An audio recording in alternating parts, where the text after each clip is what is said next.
Hello माझ्या बालमित्रांनो, आज आपण इयत्ता पहिली हिंदीमधील गुडिया रानी या कवितेचा अर्थ बघणार आहोत.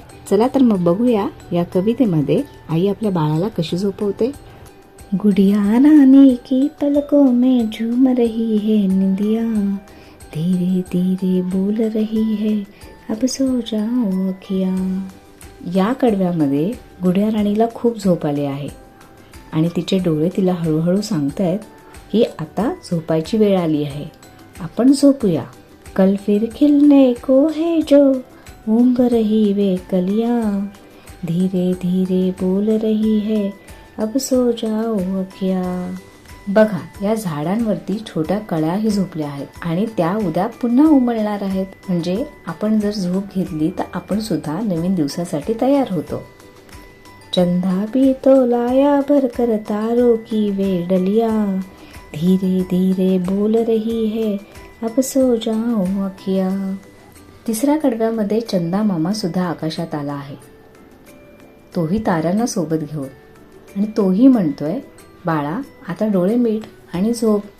देखो सिर्फ बंद आँखों में सपनों की है गलियाँ, धीरे धीरे बोल रही है अब सो जाओ अखिया. चौथ्या कडव्यामध्ये असं सांगितलं आहे, जेव्हा आपण डोळे मिटतो तेव्हा सुंदर सुंदर स्वप्न येतात, म्हणून झोपायची वेळ आली की पटकन डोळे मिटून गोड गोड स्वप्न बघायचं. मग मुलांनो, आवडली का कविता?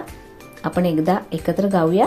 गुडिया रानी की सपनों में झूम रही है निंदिया, धीरे धीरे बोल रही है अब सो जाओ अखिया. कल फिर खिलने को है जो ऊँग रही वे कलियाँ, धीरे धीरे बोल रही है अब सो जाओ अखिया.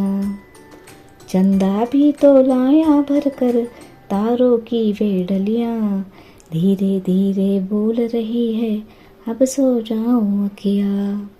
देखो सिर्फ बंद आँखों में सपनों की है गलियाँ, धीरे धीरे बोल रही है अब सो जाओ अखिया.